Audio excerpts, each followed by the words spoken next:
देवा आता ऐसा करी उपकार, देवा आता ऐसा करी उपकार, देहाचा विसर पाडी मज तरीच हा जीव सुख पावे माझा बरवे केशी राजा कळवाले तरीच हा जीव सुख पावे माझा बरवे केशी राजा ठाव देई चित्ता राखे पायापाशी सकळ वृत्तीशी अखंडित तरीच हा जीव सुख पावे माझा बरवे केशी राजा कळवाले आस भय चिंता लाज काम क्रोध तोडावा संबंध यांचा माझा तरीच हा जीव सुख पावे माझा बरवे केशी राजा कळवाले मागणे ते एक हेची आहे आता नाममुखी संत संगती चरण म्हटला नाही मगाशी मागणे ते एक हेची आहे आता नाममुखी संत संग देई तरीच हा जीव सुख पावे माझा बरवे केशी राजा कळवाले तुका म्हणे नको वरपंग देवा घ्यावी माझी सेवा भावशुद्ध तरीच हा जीव सुख पावे माझा बरवे केशी राजा कळवाले काय म्हणतात महाराज 8 वाजलेले आहेत 9 वाजता कीर्तन संपणार आहे निवांत तुम्ही बसा काय लई गडबड गडबड करू नका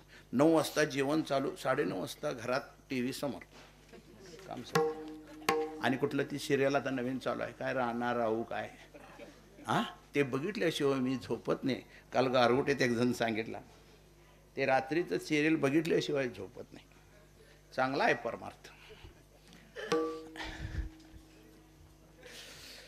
प्रस्तुत सेवेसाठी दिलेला अभंग जगतमान्य जगतवंदे श्रीमंत सद्गुरुदेव होते निवासी संत श्रेष्ठ तुकोबरायांचा 5-6 चरणाचा आहे आता ही सगळी चरणं सोडवणं काय शक्य नाही का एक चरणाला एक दिवस 2-2 तास कीर्तन करावं लागेल आता सुभाष महाराज आहे आमचे लाटवाडीकर ते म्हणले अभंग मी सांगतो म्हणलं सांगा आता आमच्या फडावर नियमच आहे शेलकरांना अभंग द्यायचा आणि कीर्तन करणं सोडवायचं त्या सेवेला अनुसरून अभंग तुकोबरायांचा सुभाष महाराजांनी दिलेला आहे पहिल्या चरणात महाराज काय म्हणतात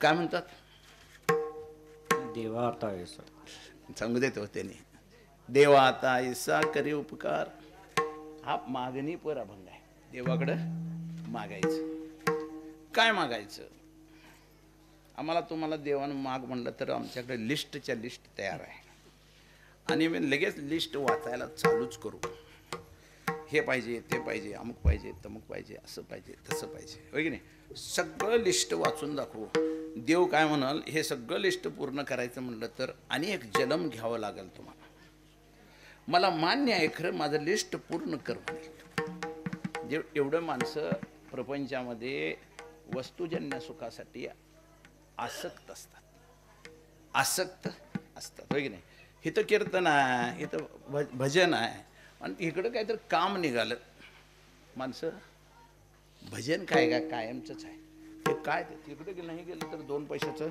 नुकसान होतंय आणि भजनाला नाही गेलं तर नुकसान काय होत आता जो माणूस व्यवहार्य दृष्टिकोनानं परमार्थाकडे बघतोय त्याचा हा परमार्थ करण्याची क्रिया बरोबर आहे कारण भजनात येऊन काय 2 रुपये कोण देणार आहे हां तशी जर व्यवस्था आम्ही महाराज लोकांनी केली हो नाही काय व्यवस्था करायची एक टाळकऱ्याला एका दिवसाचं कीर्तनला टाळ घेऊन उभारला 200 रुपये मिळतील 2 तासाची सेवा दिवसभराची हाजरी शेतात गेले की 200 रुपये देत्या सकाळी 9ला गेले की 11ला परत 2 तासाचं तर तसं 200 रुपये पकवाजासनी 1,000 रुपये हा, ऐकणाऱ्यासनी 50-50 रुपये, चौकदारला एक 500 रुपये, आणि बायकासनी काय काय ह्यांच्याबरोबर त्यांना एक 50-50 रुपये दिलं तर मला वाटते तिथं बदूर माणसं मांडवाच्या भैरवी आणि बसतील.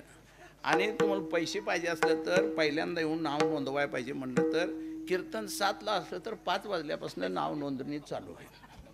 फायदा चांगला आहे की नाही? हा, किती माणसं बघितलं दुसऱ्या गावचा जर महाराजाला किती माणसं काय लाटवाडीत परमार्थाची माणसं आहेत म्हणला. एवढं कीर्तन चालू व्हायच्या आधी अर्धा तास जाग्यावर येऊन बसली ते. या महाराष्ट्रात अशी जागा आधी कीर्तनाच्या आधी अर्धा तास येऊन बसणारी माणसं नाही आहे. पण ही आयडिया करायला पाहिजे होय नाही? तसं केलं तर फायद्याच होते की नाही? ते आता हे यांनाच नाही म्हटलो मी आज कीर्तन आहे, तुम्ही कुणाला तरी आग्रह आज आलाय तुम्ही उद्याला एक दोस्त एक गल्लीतला माणूस घेऊन या असं म्हटलं तर ते पैसे द्यायचं असलं तर ह्यांनी एक ना पासा आणतो मी, शेवितो हा रस वाटतो आणि का मला 50 त्याने नेहमी 50-50 लय झालं तर मी तुम्हाला निहालोय तिथं नेऊन बसलं 50-50 दिलं की 25-25 मला द्यायचं तुम्हाला मी निहालो. असा बी धंदा चालू आहे, असा विषय आहे. आणि ह्या अभंग कसा आहे बघा, आता विनोदाचा भाग सोडून द्या. परमार्थामध्ये माणसाची कमी व्हायला लागल्या, कारण सर्वसामान्य माणूस सतत विवेक बुद्धीवर स्थिर राहिला नाही. तो सतत काही ना काही प्राप्त व्हावं, काही फायदा व्हावा, कशानं तरी आपल्याला काही गोष्टीची प्राप्ती व्हावी ह्यासाठी सतत धडपड करणारा माणूस आहे. त्या माणसाजवळ विवेक नाही आहे. आता इथं विवेक टाळाला उभारला होय नाही? मुळ्याचा विवेक उभारला. त्यामुळं तुमच्याजवळ विवेक नाही. विवेक नाही म्हणजे काय म्हणायचं तर बाबा कीर्तनात गेल्यानंतर आम्हाला काय फायदा होणार आहे हे तुम्हाला समजलं पाहिजे, तर तुम्ही कीर्तनात येणार. आणि तुम्हाला जर ते कळलंच नाही तर तुम्ही येणार नाही. तर जीवनामध्ये जी गणित चुकलेली आहेत, जे आपण चुकलोय आणि त्याच्यापासून आपल्याला घोर नुकसान झालेलं आहे, ते कशानं झालंय हे कीर्तनात आल्यावर कळतंय. कशामुळे नुकसान झालं हे तर कीर्तनात समजतंय.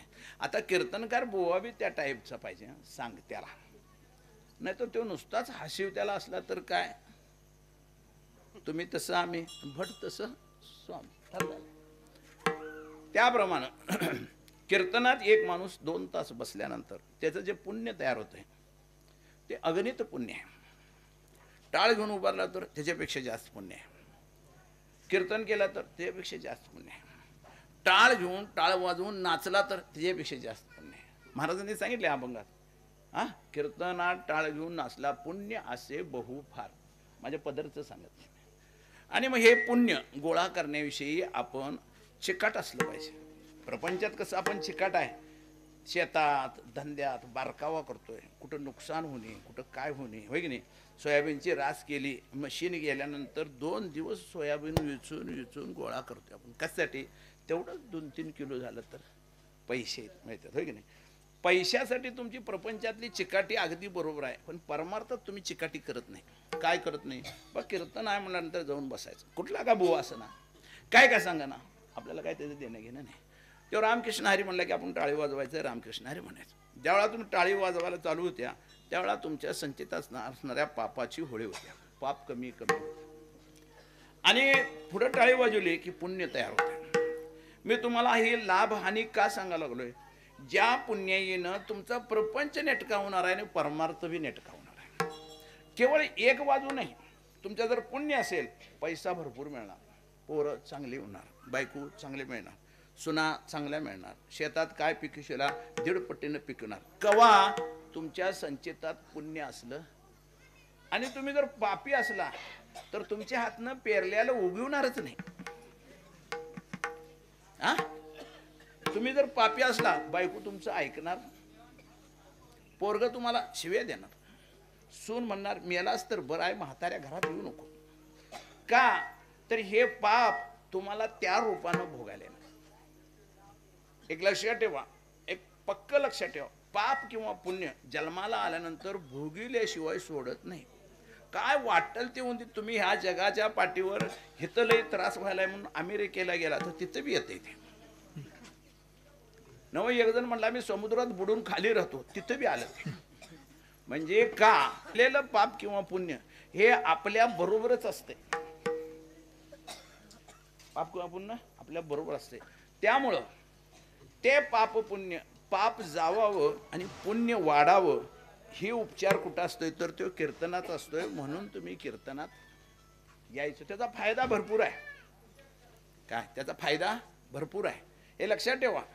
आणि तुम्ही आला, तुम्हाला नाही जरी कळलं, नुसतं टाळी वाजवला, रामकृष्ण हरी म्हणला, आज विठोबा रुक्माई म्हणला, सगळेजण उभारतात तेव्हा उभारला, बसत तेव्हा बसत, पायाला हात लावतात तेव्हा लावला, काम संपलं. उपचार केला, संपला विषय. तुम्हाला तेवढं पुण्य सगळ्यांना बसलेल्या सगळ्या माणसांनी पुण्य आहे. मग हे पुण्य तुमच्या जर संचितात आलं तर तुमचं जीवन सुखाचं होतं.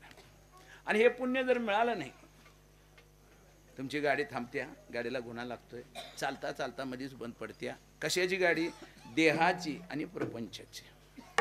दुःख नावाची वस्तू जळत नाही. दुःख संपत का संपत नाही तर तुमच्या हातनं परमार्थ होत नाही, भगवंताचं नामस्मरण होत नाही, नामस्मरणात टाळी वाजवत नाही. महाराजांनी स्पष्ट अभंगात म्हटलेले, नाम संकीर्तन साधन पै सोपे, जळतील पापे जन्मांतर. अनेक जन्मामध्ये जे पाप करून आलाय ते जाळायचं असेल तर कीर्तनात बसून रामकृष्ण हरीला टाळे वाजवायचं. काय लय मोठं अवघड आहे? लय अवघड नाही, होय की नाही? आता 7 दिवस इथं कीर्तन आहे. 7 दिवस जर तुम्ही वेळेवर येऊन टाळी वाजवून भजन केलं असता, पोतभर पुण्य तयार झालं असतं आणि तुमच्या पापाचा अर्धा डोंगर तरी जळून भस्म झाला असता. आणि तुम्ही ते केला नाही. माझं नुकसान आहे का? साधू संतांनी तुम्हाला सांगून गेले, मार्ग दावणी गेले आधी दयानिधी संत. त्यांनी सांगितले तुम्ही असं चला, खट नट कसं बी असू दे, पापी असा, दुराचारी असा, दुष्ट असा, कसं बी असू दे, तुम्ही त्या कीर्तनात आला, देव तुम्हाला तारतोयच. त्याच्यासाठी ही कीर्तन व्यवस्था ज्ञानोबांनी, तुकोबारायांनी हे सगळ्यांनी उभा केलेली आहे. याच्यामध्ये जडमूड सगळे जे असतील ते सगळे तरावेत. आणि तरुणोपाय होण्यासाठी कीर्तन आहे, बाकीच्यासाठी कीर्तन नाही आहे. मग ह्याच्यासाठी कीर्तन आहे, ते तुम्ही आला तर तुम्हाला त्याचा फायदा आहे, होय नाही? काहीतरी कार्यक्रम गावात असलं तमाशाचा, त्यांनी पुकारतात, याल तर हसाल, न याल तर फसाल. तर आमचं कीर्तनात असा, याल तर पुण्य मिळेल, न याल तर रडशीला. कारण पाप असल्यावर रडणार माणूस काय करणार? ह्याच्यासाठी तुम्ही कीर्तनात यायचं. माहीत आहे का नाही तुम्हाला? आमच्यातनं आणि आम्ही तुम्ही आला तर आमचा काय आग्रह, येथे कोणाचे काय बघायले, ज्याते त्याने अनित केले. सांगून ऐकत नाही त्याला काय म्हणतात? मुडदार, है की नाही? नाही ऐकला, माझ्या बाचं काय नुकसान? आलास ठीक, नाही आलास तरी ठीक, माझं काय प्रश्न नाही. पण सांगायचं माझं कर्तव्य आहे. असं माझे ज्ञानोबा तुकोबारायांनी सांगून गेले की तुम्ही लोकांनी सांगा. ऐकलं तर ऐकूनात, नाही ऐकणार. असं महाराजांच्या वेळेला सुद्धा माणसं ऐकली नाहीत. महाराजांनी शेवटला एक वाक्य लिहून ठरलंय, न ऐकते बटकीचे, पुढे सिंदळीचे रडतील. बटकीचे म्हणजे कुणाचे? आता नवीन लोकांनी त्याचा अर्थ माहित नाही. बटकीचे म्हणजे लग्नानं करून आणलेल्या आईचे नव्ह, ठेवलेल्या बाईचं. म्हणजे त्याला बा बी नाही आणि आई बी नाही. म्हणजे आमचा जन्म एवढा काय फुकट आहे का? कीर्तनात आल्याला बरं का नाही? म्हणजे हे तुम्हाला समजायला पाहिजे काय शिवी दिली महाराजांनी, मग ते कळतंय, नाही तर कळत नाही. लोक म्हणतात मला त्याला महाराज तोंडानं फटकळ आहे, पण शेवटला खरं सांगितलं, खरं बोललं आई मारत्या, आणि खोटं म्हणलं बाबा कुत्रं खातंय. त्याची एक गोष्ट आहे. एक बाई होती, तिच्या नवऱ्याला दारू पिऊन आल्यावर लागायचं. एकदा ही गेली, ते कुठल्या गावाला गेली, काय झालं, याला उशीर झाला. घरात येऊन बघते तर तेवढ्यात तो येईल, 15-20 मिनटं अर्धा तास राहिलं तर आला तर बरं, नाही तर तो बडवून काढतोय. काय करायचं काय? आता कुठं आणायला जायचं, दुकान पण झाली सगळे. ती गल्ली ते कुत्री बाळत झाली, तिची पिल्ली गल्लीनं फिरालती. एक कुत्र्याचं धरली, तांगडीला आणली ओढून, इळतीवर कार करून कापली. कुत्रं थडपडून शांत झाल्यावर त्याचा चंबडं काढून त्याचं बारीक करून ते पोरगं सगळं बघत बसलं तिचं. काय बघा आता काय करायचं? ते आल्यावर ते दारू पिणाऱ्या माणसाला कुत्र्याचं घालाल्या का डुकराचं घालल्या का म्हशीचं घाले काय कळतंय हो त्याला? काय कळतंय? काय कळत नाही. आता एवढ्या खानावळी झाल्यात गल्ली गल्लीनं रस्त्यानं, होय नाही? तपासणी जर केलं अवघड येईल खानावळवाल्याचं, येईल का नाही? आणि खाणारे बी लोक त्याची काय अपेक्षा, तुम्ही तपासणी करू नका, कसलं का ना आम्ही खायलोय की नाही, त्याच्या पुढे तुमची अवस्था काय करायचं त्याला. मग तेवढ्यात तो बाबा आला. बाबा आल्यावर त्याला भाकरी कोरड्यास घालून वाढून ठेवली थाटली पुढं. तो आता खाणार म्हटल्यावर पोरग्याला वाईट वाटलं, बा आमचं आता कुत्रं खातोय काय. आणि ते जेवायला लागणे, बाबा थांबा जरा जेवू नका, असं का म्हणाला हो? आई डोळं वटणार का बोलायचं नाही. तर ही गोष्ट लक्षात ठेवा. आणि अशा पद्धतीनं तुम्ही कीर्तनाला यायचं. दुसरी गोष्ट आहे, दररोज कीर्तनाला यायचं, होय नाही? सप्ताह 7 दिवसाचा असतो. उद्या दत्त महाराजाचा जन्मकाळ झाला, महाप्रसाद वाटला, संध्याकाळी तो कोण येईल? येणार? बरं आता तर माणसं आल्यात, कीर्तनाला किती आल्यात आणि जेवायला किती आल्यात खरं सांगायचं. आज कीर्तन झाल्यावर जर जेवण नसतं, किती माणसं आली असती? ती खरी. जेवण नसताना कीर्तनाला येतात ती माणसं खरी. तुम्ही म्हणणार महाराज अण्णा महाराजाचं ट्रस्ट जेवायला घालाय, तुमच्या काय पोटात दुखा लागले, होय नाही? हा, अपेक्षेनं केलेला परमार्थ हा फोल ठरतो. अनपेक्ष सुचिर दक्ष उदासीनो गतव्यता सर्वारंभ परित्यागी योमे मद्भक्त समेत. आपण काही प्राप्त होतोय म्हणून जर परमार्थ करायला गेलो किंवा देवाकडे गेलो तर देव विचार करतोय. साधी गोष्ट आहे, आपल्या व्यवहारातली गोष्ट आहे. एक पाहुणा लाटत आला, लांबच्या गावचा होता, आल्यानंतर त्याचं काय काम होतं, हे लाटत एक जण औषध देतोय, ते औषध घ्यायला. औषध घेतला आणि मग कृष्णा खोत ओळखीच आहे म्हटलं आणि त्यांच्या घरला गेला. गेल्यावर काय काय बसा पाणी दिलं, सगळं झालं. कसं काय आलता पाहुणं? नाही तर औषध घ्यायला आल तुम्ही, मग उगाच तुमच्याकडे यावं जावं म्हणून आलोय. कृष्णा ते काय सिरियस घेईल काय, तो काय म्हणणार औषधाला आलाय आणि आता गाठ पडायला. माणसं जेवण घातल्यावर गोळ्या झाल्यात म्हटल्यानंतर आम्हाला म्हणायला संधी आहे हो. जेवण नसताना गोळ्या झालं तर मग काहीतरी फायद्याची गोष्ट आहे, काहीतरी उद्धाराची गोष्ट आहे. मला सांगायचं एवढंच आहे, कशाची हे अपेक्षा धरून केलेलं कर्म हे काही फायद्यात पडत. निरपेक्ष वृत्तीनं ते जर केलं तर फायद्यात पडते. मग ते काही असो, कीर्तन असो, भजन असो, टाळ वाजवायचं असो, पकवाज वाजवायचं असो, कीर्तनाला येणं असो, ह्याच्यात एकच गोष्टीचा अपेक्षा धरायची की कीर्तन उभारल्यानंतर तिथं प्रत्यक्ष दत्त महाराज, पांडुरंग महाराज, शंकर महाराज सगळे 33 कोटी देव त्या कीर्तनाला हजर असतात. आणि त्यातनं जर एखाद्या देवाचं नजर तुमच्याकडे गेली, तुमची गाडी पार झाली म्हणून समजा. आणि हे तेवढ्यासाठीच कीर्तन उभा करायचं असते. कीर्तनात येणाऱ्या माणसाचा फायदा झाल्याशिवाय राहत नाही. अशी ही कीर्तन परंपरा इथपर्यंत आलेली आहे. आज दत्त जयंतीच्या उत्सवाचा शेवटचा दिवस आहे. आज 7 दिवसाची केलेली सेवा तुम्ही आल्याला, त्यांनी सगळेजण आलेत, वाजवणार वाजवले, येणार आले, बसणारे बसले, सगळ्यांनी जे सेवा केली त्या सेवेचा पगार मागायचा आहे देवाकडे. पगार मागायचा आहे. देव म्हणला 7 दिवस तू कीर्तन भजन सगळं केलायस, काकड्याला आलायस, सगळ्याला आलायस, तुला काय पाहिजे सांग. आलास तर ते विचारते. म्हणजे जर तुम्ही आजच आला असला तर ते काय विचारत, कारण त्याचे सगळे दिवाणजी बिवांजी तयारच असतात, त्याने बघत असते सगळीकडे कोण आलंय, कसं आलंय, काय आलंय.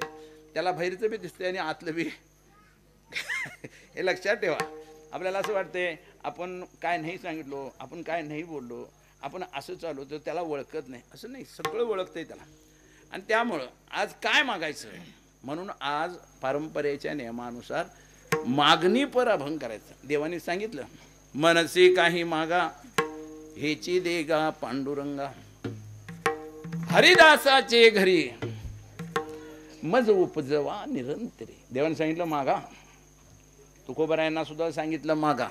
तुकोबराय आपल्या अवतार कार्यामध्ये 4 वेळा देवाबरोबर जन्माला आले. देव ज्या ज्या वेळेला अवताराला आले त्या त्या वेळा त्यांच्या संग तुकोबराय आले.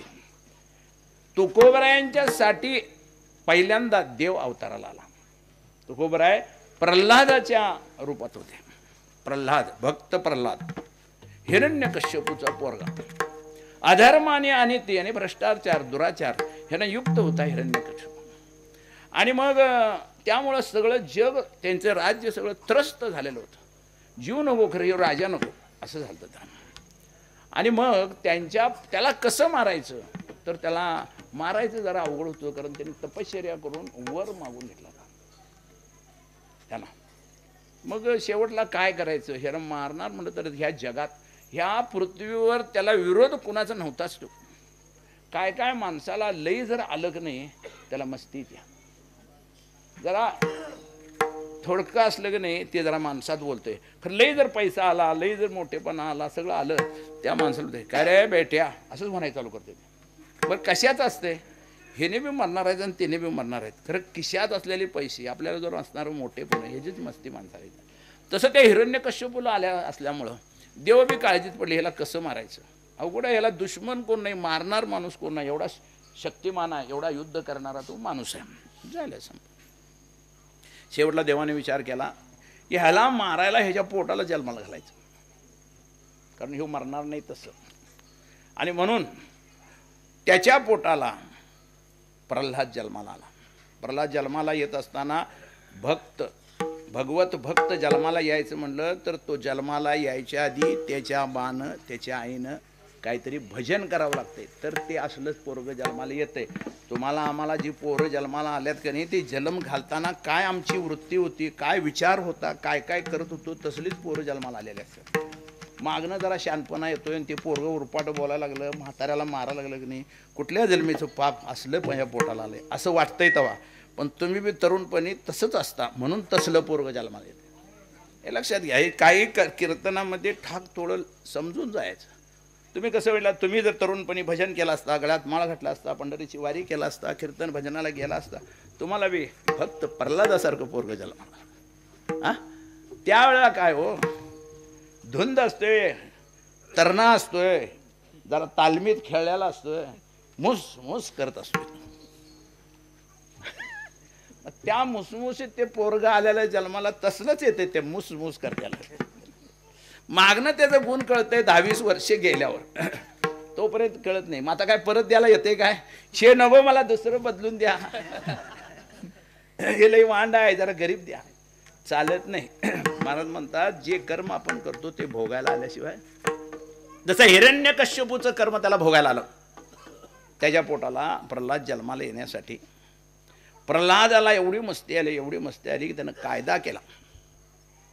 हा, हे ब्रीद हिरण्यकश्यपूचे म्हणले काय देवाचं नाव घ्यायचं, नाम न घ्यावे देवाचे. त्यानं देवळाभोवती जेवढी गावात तेवढी पाडून टाकला. माझं देवळ बांधायचं म्हणलं, माझ्या मूर्तीला अभिषेक घालायचं म्हणलं, भजन विठोबा रुक्माई भजन करायचं नाही, हिरण्यकश्यपू भजन करायचं. कीर्तनात काय सांगायचं, माझं गुणगान गायचं, ते देवाचं काय सांगायचं, असला कायदा काढला. मग कायदा काढल्यावर लोक भजन घरात चोरून करायला लागली, देवळात काय याची बंद झाली, देवळ पाडून टाकलं. अशा पद्धतीनं अधर्माने अनिती केल्यानंतर तो नाम न घेऊ नये देवाचे म्हणल्यानंतर काय हो, कुठं नाम नाही, भजन नाही, काय नाही, सगळीकडे जिकडं तिकडं. तुम्ही जेवढं वाईट काम करशील तेवढं त्याला माणूस एक नंबर, त्याला बक्षीस द्या. चांगलं काम केलंय, चोऱ्या दरोडो करतोय, पळवा पळवी करतोय, दारूचा अड्डा चांगला चालवलाय, आकड्याची बुक्की चांगली चालू आहे. माझ्या राज्यात असलंच सगळं असायला पाहिजे. आताच्या राज्यात तसं आलंय म्हटलं, हिरण्यकश्यपूचं राज्य आलंय म्हणायला काय हरकत. दुकानच घातली हो आम्ही. आता काय पाहिजे तेवढं लायसन पण दिलंय, कोण आम्हाला विचारू नये, लायसन आहे. म्हणजे हे सगळं हिरण्यकश्यपूच्या राज्यात होतं ते आता आलेलं आहे. म्हणून कीर्तनाला माणसं येणं झालेत. झालं, मग आता काय करायचं. मग तो हिरण्यकश्यपू चालला शिकारीला, आणि शिकारीला जाताना एका दगडावर नारद मुनी गेले आणि नारायण म्हणून लिहिले. नारायण खोत नव, नारायण म्हणून लिहिले. ह्यो आता चालला तर शिकारीला, आणि शिकारीला जाताना ते बघितला, अरे म्हणले दुश्मनाचं नाव अपशकून झाला, चला परत म्हणला. काय झालं, लोक विचारले काय झालं, काय लिहिलंय तिथं, माझ्या दुश्मनाचं नाव आहे. ते जर बघितलं पुढे यश येत नाही. आता आम्ही काय सांगतोय, नाव घ्या आणि मग बाहेर पडा, यश येते. त्याने उरपाट सांगितलं, होय नाही, तर त्या हिशोबानं सांगितलं. मग आला परत. आत्ता मगाशी सकाळी गेलाय तोवर संध्याकाळी परत आला. परत आल्यानंतर घरात आल्यावर हाक मारला बायकोला, मी आलोय म्हटला शिकारीसनं, ओवाळायला ये. ते अजून केलेली आरती इजली सुद्धा नव्हती, तेच घेऊन तशीच आली परत. ती म्हणली, आता तर सकाळी गेला असं आणि अजून लगेच परत आला असं, तुला काय करायचं? ओवाळ म्हणलं की ओवाळायचं. करत का आला, काय आला विचारायचं नाही. म्हणजे दाब असं रागीट माणसाचा असंच दाब असते, काय बी त्याला विचारायचं नाही. मग ती म्हणजे काय तरी असून दे म्हणजे, तुम्ही का परत आला? ते म्हणला, मी काय सांगणार नाही, तू काय बोलायचं विचारायचं नाही. ते आरती ओवाळले, ते काय प्रेमानं ओवाळेल आता असं बोलल्यावर, असून दे काय तरी म्हणले आणि गेले. तरी पण एक बाईच्या जातीचा स्वभाव असतो. दाल्यानं काय केलंय आणि ते जर सांगणं झाला तर त्याला विचारून ते काढल्याशिवाय ते बाई गप बसत नाही. बघा, विचारा तुम्ही, ते मागं बसलेले सगळे तेच आहेत लोक. हे एखाद्या गावाला गेला आणि आला नाही, दुसऱ्या दिवशी सकाळी काल रात्री कुठं होतंस? अगं होतो त्या पाहुण्यात. नाही मला काय वाटत नाही. कुठल्या पाहुण्याच्यात होता? फोन नंबर द्या, मी विचारतो त्याला. म्हणजे त्याची झडती काढून. हे कसं आत्ताच्या बायका करतात का नाही, ती बाई बी तसलीच होती. कयाद होती तिचं नाव. ती कयाद म्हणले, मालक परत लगेच कसं आलास? ते म्हणला, मी सांगणार नाही, तू ऐकायचं नाही, विचारायला नाही. मी सांगितलं की नाही, कावा कावी दिवसभर ती 100 वेळा विचारे, होय हो का? ती काय बोलायचं. शेवटला दिवसभर तसा गेला. तो मागणं आला, 4 वाजता आला, चहा प्यायला आला, तवा बी चहा दिली. आता होय हो परत का आलास? चहा संघ बिस्किट दिली. बिस्किट दिल्यावर तो गोड बोलल म्हटली, परत का आलास? चहा पिऊ का ठेवू? अशा पद्धतीनं झालं. शेवटला जेवाय बसला. जेवाय बसल्यावर बायका काय असेल ते सांगतात. नवरा जेवायला बसला की नाही, मग त्याला काय असेल, पैसे पाहिजे असेल, पोरगं वाढ झालं असेल, पाहुण्यात भांडाभांडी केली असेल, भावकीत काय झालं असेल, सगळं ते जेवताना सांगायचं. त्याला जीवन सुद्धा नीट द्यायचं, समाधानानं जीवच द्यायचं नाही. म्हणजे तुम्हीच त्याच्यात आहे अशातलं नाही. आम्ही टाळकरी, मी पकवाजे सगळं त्याच्यातच आहे. काय शेवटला ते जेवला. बाहेर फिरून आला. मग ना घरात हातरून घातलं. मग तिथं सगळं व्यवस्था झाली आणि शेवटला पाण्यात तांब्या घेऊन ती बिचारी आली. ते ठेवली खाली आणि मग बसली. बसल्यानंतर बोलणं त्या दोघांचं चालू झालं. आता अशा टायमाला बायकोनं विचारल्यावर दादा खरं बोलल का खोटं बोलल? खरं सांगा तुम्ही. हा का ते तुम्हाला माहित. तिथं बसल्यावर त्याने विचारलं, बायकोने विचारले, होय हो तुम्ही सकाळी परत का आलास? तुझ्या मारे मी तुझ्या सोडू न बघू म्हणला. असून दे, ते दारं जरा खिडक्या बंद कर, ते कोणतरी ऐकल आणि मागणं माझाच कायदा मोडल. त्यामुळे मी ते दार बंद कर, सगळ्या खिडक्या बंद केली. हां सांगा आता. हे बघ, मी गेलो तिथं शिकारीला, सगळी माणसं घेऊन गेलो आणि माझ्या दुश्मनाचं नाव एका दगड्यावर शिळेवर मोठं लिहिलं होतं. काय लिहिलं होतं? नारायण. त्याच्या तोंडनं म्हणायला लावले, नारायण. असं कसं काय लिहिलं होतं? अगं नारायण लिहिलं होतं. काय बघा, दुसरं काय तर लिहिलं असतं चाललं असतं. नारायण एवढं लिहिलं नारायण. त्याला काय कर असं, त्याला 100 वेळा नारायण म्हणायला लावली बाईनं. काय बाई असेल. तुमची कमी आहे असं समजू नका, त्याच्या पुढची आहे तुमची बी. ती 100 वेळा म्हणायला लावली, तुमची 1000 वेळा म्हणायला लावली. आणि ते नामस्मरण नारायण नारायण म्हणतानाच तिला गर्भ राहिला आणि त्या गर्भात भक्त प्रल्हाद जन्माला आला. हा भक्त प्रल्हाद म्हणजे महाराजांचा, तुकाराम महाराजांचा पहिला अवतार. आणि मग तो भगवत भक्त भगवंताच्या नामापासून जन्माला आला म्हणून जन्मल्याबरोबर त्यानं नामच घेतला. दुसरं काय घेतलंच नाही. त्यानं जन्मल्यापासून नाम जे चालू झालं, त्याला लई खटपट केला त्यानं. त्याला मारला, बडवला, विष दिला, वाघाय तोंडात दिला, हत्तीच्या पायाला बांधला, डोंगरावर देऊन ढकलून दिला. त्याच्या तोंडात नाम असल्यामुळं, भगवंताचं नाम असल्यामुळं त्याला कुठलंही संकट बाधलं. त्या कारण काय? नामाचा महिमा आहे. कायनो हे केले, कायनो हे केले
म्हणतात काय नोहे केले का चिंतिता विठ्ठले. असं त्या भगवंताचं नामस्मरण केल्यानंतर अनेक संकट जर आले तर त्या संकटातनं माणूस सुटून भगवंतापर्यंत जाऊन पोचतोय. त्या प्रल्हादाच्या अवतारात तुकोबरायांनी आम्हाला तुम्हाला दाखवून दिलं भगवंताचं नाव घेतल्यावर काय होते. असं करता करता करता प्रल्हाद चांगलं 7-8 वर्षाचा झाला. ह्यानं काय सोडला, ह्यो बी सोडला नाही, तो बी नमना.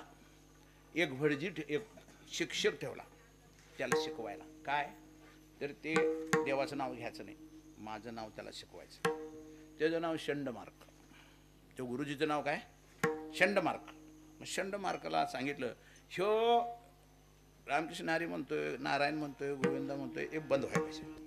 आणि त्यानं माझं नाव भले तो शिव्या देऊ दे खरं ते देवाचं नाव घ्यायचं. अशा हिशोबानं त्याला सांगितलं. मग तो गुरुजी शिकवायला आला. पोरं 4 गोळा केली. ह्याला एकट्याला शिकायला म्हणून गावातली पोरं एक 10-20 गोळा केली. गोळा केल्यानंतर तो शिकवला असं करायचं तसं करायचं अमुक तर. मग आता मी कसं तुम्हाला सांगालोय पुण्य होतंय तसं तो पुण्याच्या विरोधात बोलला. असं केलं की पाप होतंय असं तो कीर्तन सांगायला लागला. त्यांना काय पटलं नाही. तो जरा गुरुजी एक दिवशी आला नाही.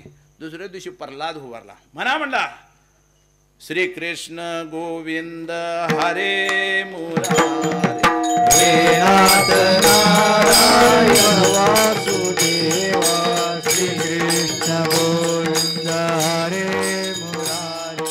हे नाथ नारायण वासुदेवा श्रीकृष्ण गोविंद हरे मुरारे.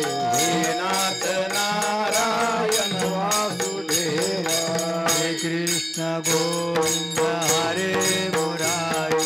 हे नाथ नारायण वासुदेवा. हे नाथ नारायण वासुदेवा. हे नाथ नारायण वासुदेवा. हे नाथ नारायण वासुदेवा. हे नाथ नारायण वासुदेवा. श्री कृष्ण गोविंद हरे मुरारे. हे नाथ नारायण वासुदेवा. श्री कृष्ण गोविंद हरे मुरारे. हे नाथ नारायण वासुदेवा. श्री कृष्ण गोविंद हरे मुरारे. हे नाथ नारायण वासुदेवा.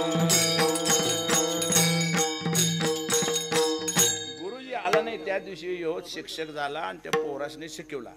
आता राक्षसापेक्षा देवाचं नाव गोड आहे. सगळ्या संतांनी सांगितले तुझं कसं नाव कसं आहे गोड. अमृताहुनी गोड नाम तुझे देव मन माझे केशव. जिव्हे गोड 3 अक्षरांचा रस अमृत जयास फिके पुढे. अमृतापेक्षा गोड देवाचं नाव आहे. आणि त्या देवाचं नाव त्या पोरसने शिकवल्यानंतर दुसऱ्या दिवशी ते मास्तरचं पोर शिकीच ना. उलट ते मास्तर आला की सगळेजण भजन म्हणायला चालू केले. आणि त्याचा उरपाटा परिणाम झाला. काय झाला ते काय शिकवायचं ते विचारला आणि ते त्यांच्या संग श्रीकृष्ण गोविंद मला उड्या मारायला लागला. ते एकदा हिरण्यकश्यपू तिथं आला. मला म्हणला बेट्याला काय शिकवाय ठेवलं आणि काय करायला. नाही एक काठी घेतला आणि त्या मास्तरला ठोकून काढला. तुला पगार कशाचा देतोय म्हणला मी.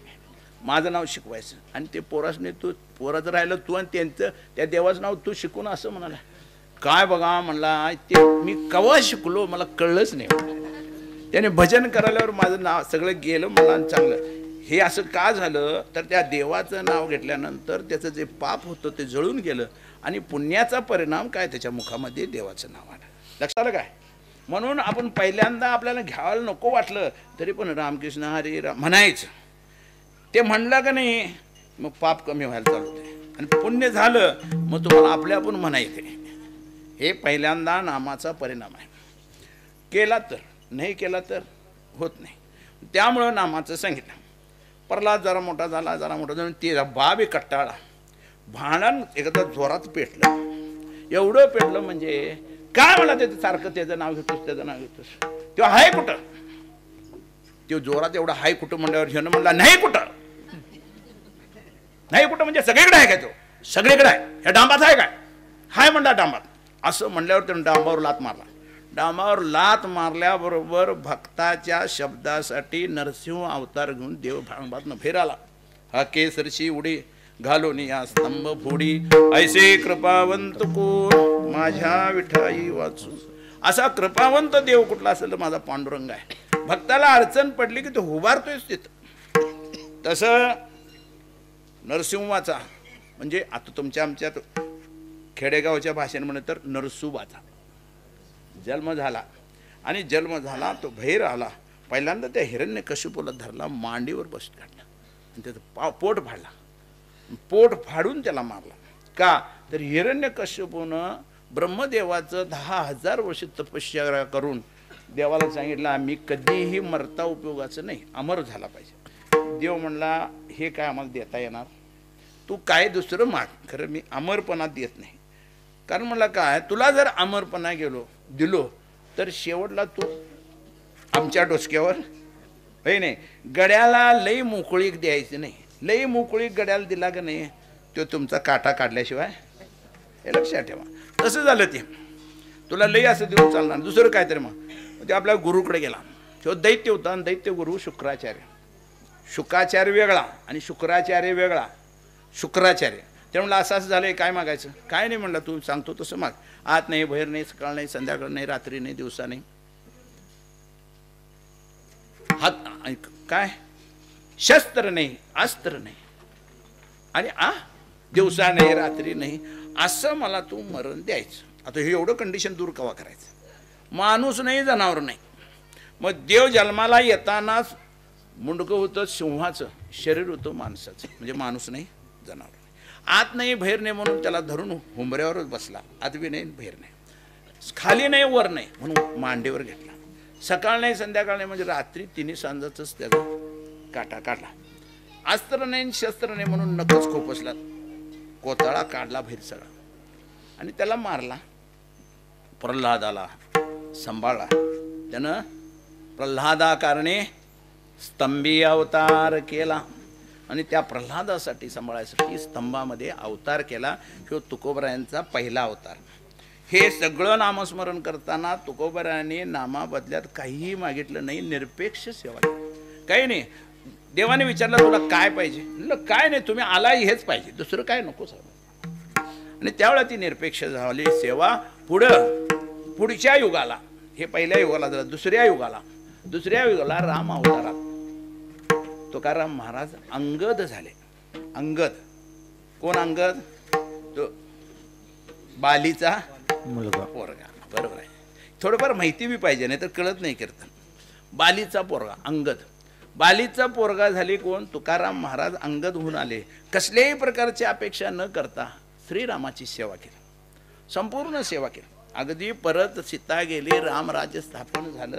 त्या रामायणात ते होते त्याने. तो अवतार तिथं संपला. कसल्याही प्रकारची अपेक्षा न करता निरपेक्ष सेवा, अंग सेवा केली, म्हणजे शरीरानं सेवा केली. ते तोंडानं नामसेवा केली. तिसऱ्या अवतारात, कृष्ण अवतारात परत आणि कृष्ण अवतार आल्यानंतर तुकोबराय उद्धवाच्या रूपानं जन्माला आले. उद्धव जो कृष्णाचा सखा होता, दोस्त होता, मैत्र होता, त्यांच्यात भावकीतला होता. खरं देवाचं त्याचं फार मैत्री होती. फार म्हणजे अतिशय मैत्री. एका ठिकाणी त्यांनी उल्लेख केला आहे की देवाचा आणि उद्धवाचा कसा संबंध होता, अनन्यसाधारण संबंध होता. म्हणजे काय झालं, रुक्मिणी आणि देव जर एका मंचकावर बसले असले आणि तिकडनं जर उद्धव आलाच आणि म्हणला रुक्मिणी जर बाजू सर, रुक्मिणी मुकाट्यानं बाजूला सरकायचं आणि दोघांच्या मध्ये तो बसायचा. कोणी कोणी करायचं नाही, एवढा अधिकार होता. म्हणजे एवढी त्या देवाची सेवा केली ती, त्या देवाचं नामस्मरण केलं तर रात्रंदिवस त्याला पाळलं होतं. हे बघा, ज्याचा उपकार असते त्याला देव लक्षात ठेवतो. तुम्ही उपकार करणार नाही, सगळ्या गोष्टीचं मोल घेणार, तुम्हाला कशाला ठेवू लक्षात? हां, बरोबर आहे की नाही? उपकार असलं तुम्ही सुद्धा लोक, एखादा माणूस आला आपल्यात राहायला, 4-8 दिवस काम केला, तो काय करतोस म्हणजे आपल्याला गरज आहे. ऊस तोडायचे दिवस आहेत, मड्ड गोळा करायला कोण नाही, आणि तो पाहुण्याला बोलवला, तो आला, 8 दिवस मड्ड गोळा करून, नाही म्हणलं तर 7-8-10 टन ऊस गोळा केला. जाताना काय तुला द्यायचं? काय नको, 2 टाईम जेवाय घातला तेवढं बास म्हणला, गेला. तुम्ही त्याला विसरणार नाही आयुष्य.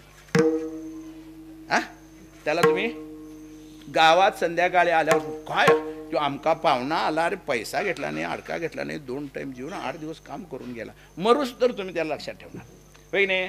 आणि एखादा माणूस आला आणि काम केला 2 तास आणि 4 तासाचे पैसे मागितला, त्याला काय तुम्ही लक्षात ठेवणार? काय बेट्या 2 तास काम करून 4 तास पैसे नाही लागे बेट्या असं म्हणा. म्हणजे देवाची सेवा सुद्धा असं काहीही न घेता करायला पाहिजे. तसं उद्धवानं देवाची सेवा केला आणि कृष्ण अवतारात देवाबरोबर इतकं राहिला, इतकं शक्य झालं त्याचं की देवाचं आणि कृष्णाचा, हे उद्धवाचा आणि कृष्णाचा जो संवाद झाला ज्ञानाच्या अधिष्ठानावर, तो भागवतात लिहिलेला आहे. तुम्ही आम्ही भागवत वाचत नाही त्यामुळे कळत नाही आपल्याला. आमच्या तुमच्या जीवनामध्ये ज्या अडचणी येतात, जे आध्यात्मिक प्रश्नाची उत्तरं पाहिजे, ती सगळी उत्तरं उद्धवानं कृष्णाला त्या अवतारात विचारल्यात आणि त्याची उत्तरं देवानं दिलेली आहेत. आता ग्रंथ उघडला तर आम्हाला कळणार नाही तर कळणार. अशी उत्तरं प्रसिद्ध आहेत. उद्धवानं विचारलं आणि देवानं सांगितलेले. उद्धवाचं आणि देवाचं इतकं प्रेम होतं. कालांतरानं शेवट झाला, कृष्ण अवतार समाप्त करायची वेळ आली आणि कृष्ण अवतार समाप्त करताना देवाने सांगितलं, उद्धवा आता मी माझा अवतार समाप्त करणार, म्हणजे आता काम संपलंय, आता मी जाणार आहे. द्वारका नगरी बांधली होती, ती पाण्यात बुडवली, बाकी सगळे गेले माणसं, ह्यो एकटाच राहिला. शेवटला राम अवतारात ज्याला बाण मारला होता रामानं, तो एका कोळ्याच्या रूपानं जन्माला होता आणि त्यानं बाण मारायचा देवाला आणि ह्यांनी देह सोडायचा. का?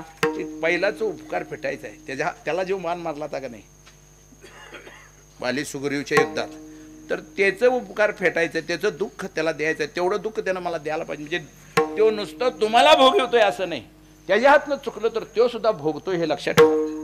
म्हणून भोग चुकत नाही, देवाला सुद्धा चुकत नाही, अशा हिशोबाने. ह्यो म्हणला, देवा तुम्ही चाललाय, आतापर्यंत आमची तुमची मैत्री झाली, तुमच्याशिवाय घास खाल्ला नाही, बसलो नाही, एक क्षण सुद्धा तुम्हाला विसंबलो नाही, आणि आता तुम्ही मला सोडून जाताय, हे काय बरोबर नाही. काय पण असू दे, मी तुमच्या संग येणार. कसं येणार? तुमचा गरुड आहे, तुम्ही पुढं बसा, मी मागं बसतो. गाडीवर माणसं बसतात तसं. देवाने सांगितलं, हा गरुड म्हणजे माझा अहंकार आहे. कुठंपर्यंत आहे? मी सगुणात आहे तोपर्यंत हा अहंकार आहे. ज्या दिवशी माझं सगुण स्वरूप सोडेन आणि मी निर्गुणात प्रवेश करीन, त्यावेळेला अहंकार राहणार नाही, म्हणजे गरुड राहणार नाही, तू वरनं खाली पडशील. त्यामुळं आता तुला मी नेणार. मग तुमचा गरुड पडतोय तर मग मी तुमच्या खांद्यावर बसतो म्हणला. खांद्यावर बसणार आहेस तर म्हणला, ह्यो खांदा सुद्धा माझा नाही म्हणला. मी जे आता कृष्णाच्या रूपानं मी जे धारण केलोय देव, हे जे माझा हात पाय नाकोंड डोळं किंवा माझं शरीर, माझं सुंदर रूप बघायलाच का नाही, हे सगळं रूप मायेनं दिलेलं आहे. कोणी दिलेलं आहे? मायेनं दिलेलं आहे. हे सगळं मायावी आहे, सगळं मायावी आहे. कारण हे रूप देणारी ती माया आहे. मी आत्मस्वरूपानं वेगळा आहे. माया म्हणजे आणि मी वेगळा आहे, एकत्र नाही आहे. मी माया तयार केली आहे, ह्याचा अर्थ मी मायेत आहे असं होऊ शकत. आता हे जरा तुम्हाला लक्षात येणार नाही, पण असं आहे, तुमच्या लक्षात यावं असं सांगतो तुम्हाला. कित्येक वेळा आपण पंढरपूरला जातोय आणि पंढरपूरला गेलो, दर्शनाला गेलो की देव एकटाच असतोय उभारलेला, होय की नाही? माणसं काय म्हणतात, तो एकटाच आहे आणि ती बाई मागं का उभारल्या, होय की नाही? ते रुक्मिणी हे तुमच्या आमच्यासारख्या अज्ञानी जीवाला दाखवण्यासाठी पुढं विठ्ठल आणि मागं रुक्मिणी आहे. पण संतांच्यासाठी जे तत्वरूपानं तो उभारला आहे, ते संतांच्या लक्षात येते, आमच्या तुमच्या लक्षात. काय संतांनी लिहिली एक ओवी, या उपाधी माझी गुप्त, चैतन्य असे सर्वत्र गत, तत्वज्ञ संत स्वीकारते. हे जरी देह तुमचा आमचा संतांना दिसत असला तरी सुद्धा या देहात अंतरात राहिलेला जो आत्मा आहे, त्या आत्म्याशी संबंधित हे संत महात्मे बोलत असतात, तुमच्या देहाशी संबंधित बोलत नाहीत. देह नाशिवंत जाणार, तो गोरा असला काय, काळा असला काय, म्हातारा असला काय, तरणा असला काय, तो कसा जरी असला आणि कुणाचाही असला, 184 योनीमध्ये प्रत्येक जीवजंतूचा जो देह आहे तो मायेचा आहे आणि तो चालतो बोलतो. ह्याला कारण काय असेल तर चैतन्यवत परमात्मा त्याच्यात आहे. त्यावेळा तो आत्मा सोडून जातोय, त्यावेळा तो देह मरून पडतो. म्हणजे आत्ता जे तुम्ही बघायला, डोळ्याला ऐकायलाय, सगळं करायलाय, त्याची कृपा आहे म्हणून तो गेला तर लगेच गर्दी गोळा होत्या, माणसं चांगलं बोलत्याली आरडायला बोंबलाय चालू करतात. असं होतंय. का होतंय? तरी जे रडतंय की नाही ते सगळं मायारूप असते आणि त्या मायेला वाईट वाटतंय की ह्याच्यामुळं माझा खेळ चालला, आता ह्यो गेल्यावर ह्यो खेळ बंद पडला आणि म्हणून माणसं रडतात. हे खेळ बंद पडला म्हणून माणसं रडतात. तसं देवाला सांगितलं उद्धवा तो खांदासुद्धा मायेचा आहे. त्या मायेनं माझ्या खांद्यावर हात ठेवलोय म्हणून मी दिसतोय. म्हणून त्या गवळणमधले हात खांद्यावरी राधिकेचा, त्या राधिकेचा हात माझ्या खांद्यावर आहे म्हणून मी दिसायला लागलोय. म्हणजे तो पांडुरंग एकटा जो उभारलाय तो दिसतोय सगुण रूपानं, हीच माया आहे. आणि आत्मरूपानं आत वसतोय, ह्योच परमात्मा पांडुरंग आहे. म्हणजे जे मूर्त रूप आहे उभारलेलं हेच मायवी आहे, हेच मायेचं रूप आहे. म्हणजे रुक्मिणी काय वेगळे नाही, आमच्यात सुद्धा स्त्री आणि पुरुष दोन्ही आहे. म्हणजे कसं आहे, शरीर रूपानं ती माया आहे आणि आत्मरूपानं तो परमात्मा आहे. हे ज्ञान सुद्धा उद्धवानं विचारल्यानंतर देवानं सांगितलं. आणि मग शेवटला देवानं सांगितलं तू माझ्या संग येऊ शकणार नाही, पण मला तुला न्यायला लागणार, काय करतोस बघ. झाला मोठा संवाद, पंच बोलवलं, बैठक बसवली. आता आम्ही तेच करतोय, दुसरं काय करतोय. आपल्या हातनं होईना म्हणल्यावर 4 माणसं गोळा करायचं, जोरात आवाज काढून बोलायचं, आपल्यासारखं करून घ्यायचं. उद्धवान तसंच केला. म्हणला मी एवढ्या दिवस राहिले, अमुक तमुक बोलला. देवाला काय बोलायला नाही. देव म्हणले काय कर, ब्रह्मगिरी पर्वतावर जा म्हणले. बद्रीनाथ जिथं आहे, बद्रीनाथला गेलेले माणसं आहेत. आता बद्रीनाथ जिथं आहे तिथं जाऊन तू तपश्चर्याला बस. कलियुगामध्ये आणि मी जन्म घेणार आहे पुढं. आणि मग पुढचा जन्म झाला नामदेवाचा.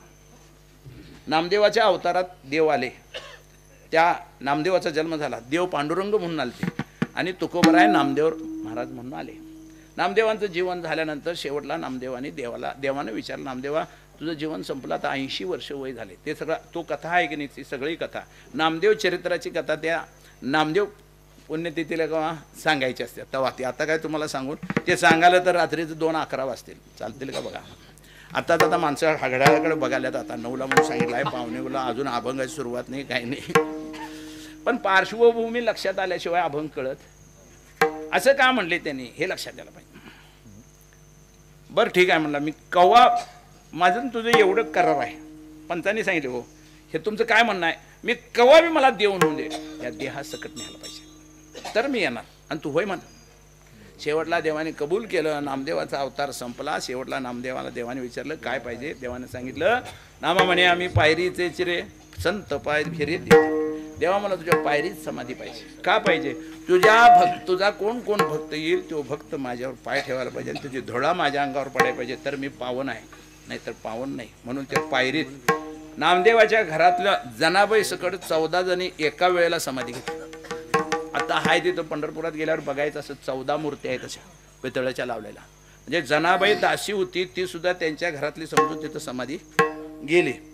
तिथनं पुढं नामदेवाचा अवतार संपल्यानंतर तुकोबरायांचा अवतार देवाने बोललो पाणी कनकाईच्या पोटाला घेतला.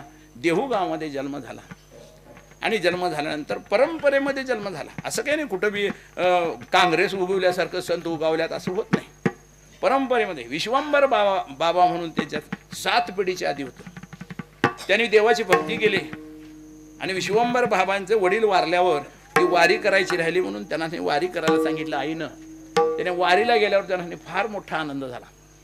काय सुंदर आनंद आहे म्हणले, बेस्ट आहे जीवाचं काय म्हणतात तसं सगळं सुख आहे म्हणले इकडं. आणि त्याने 15 दिवसाची वारी चालत करायला लागली. 8 महिने चरित्र भागात असं लिहिलंय, 8 महिने 15 दिवसाची वारी केली. 16 वाऱ्या झाल्या 8 महिन्यातच. चालत जायचं देहूपासून चालत यायचं. 15 दिवस जायला 15 दिवस यायला. आणि मग देवाला काळजी पडली की एवढा माझा भक्त आहे, ह्यो जर 8 दिवसाला याला तर पोटाला खाईल काय. आणि देवाने विचार केला आणि ज्यावेळेला शेवटच्या म्हणजे वारीला आले त्यावेळेला सांगितले त्यांनी तू आता काय येऊ नकोस, तू जायचं बंद कर, पोरा बाळाला घेऊन परपंचा कर, मी तुझ्या गावाला येतो. आणि एक दिवशी देवाने स्वप्नात जाऊन सांगितलं मी आंब्याच्या वनात आलोय, तू मला न्यायला ये. आणि आंब्याच्या वनात गेले. रात्री 3 वाजता माणसं वारकरी सगळी गोळा झाली. या म्हणले देव आल्यात. सगळ्या लोक गोळा झाले. त्यावेळेला विश्वास ठेवणारी माणसं होती. आत्ता जर तुम्ही रात्री 3 वाजता बोलवायला गेला, आता कीर्तन आहे म्हणलं, कोण आणला बोवा डोसकं फिरल्याला, 3 वाजता करतात काय कीर्तन. म्हणजे आम्ही शब्दावर विश्वास ठेवण्याच्या बी लायकीचं नाही, हे लक्षात ठेवा. त्यावेळेच्या विश्वंभर बाबांच्या बरोबर असणाऱ्या टाळकऱ्यांनी त्यांनी सांगितलं देव आल्यात अमराईत आणि त्यांनी बोलवल्यात, माझ्या स्वप्नात सांगितल्यात म्हटल्यावर लोक झडा सगळी तयार झाली. झेंड्या पताका उभारले, पकवाज वाजवायला लागले, भजन चालू झालं. आणि ती भजनानं पहाटे 6 वाजले जाऊन तिथं जाऊन पोहोचायला. पोचले, बघितलं तर सगळीकडं अबीर बुक्क्याचा चंदनाचा वास सुटला आणि एका झाडाखाली असं अंगावरच्या तुळशी पडलेल्या होत्या. लोकांनी म्हणले इथंच देव आहे, वास सुटलाय. उकरलं आणि एवढ्या हातभर गेल्यावर त्यावेळेला पण महाराजांनी सांगितले, विश्वंभर बाबांनी, हळू उकरा, माझ्या देवाला कुदळ लागल. शेवटला लोकांनी असं हातानं उकरले आणि मग ते विठ्ठल रुक्मी वर आले, डोक्यावर घेऊन गावात वाजवत आणलं. आत्ता जे देहूच्या मंदिरात आत बसवल्यात विठ्ठल रुक्मिणी, हे विठ्ठल रुक्मिणी विश्वंभर बाबाच्या भक्तीसाठी घरला आलेला देव आहे. तुम्हाला तुमच्या भक्तीला बघून एक माणूस येऊ दे घरला, तुमचा देव नसतो, एक माणूस येतोय का बघा. अशी अवस्था आले.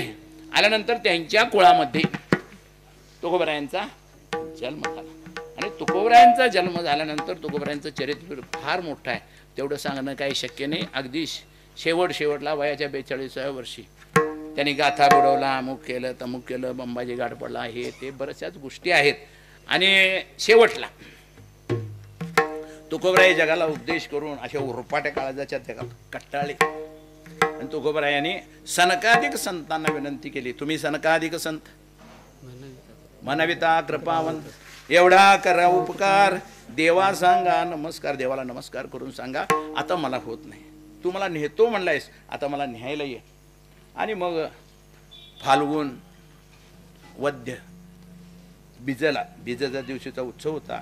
त्याच्या आधी 2 दिवस म्हणजे बीज होत्या, म्हणजे एकादशी दिवशी दुसऱ्या दिवशी बीज असत्या, तर त्याच्या आधी दशमीला, त्याच्याही आधी देव विमान घेऊन इंद्रायणीच्या काठावर उतरले आणि सगळ्या देवासकट आले. आणि तुकोबराय तिथं गाठ पडले, त्याने आपल्या घरला नेलं देवाला.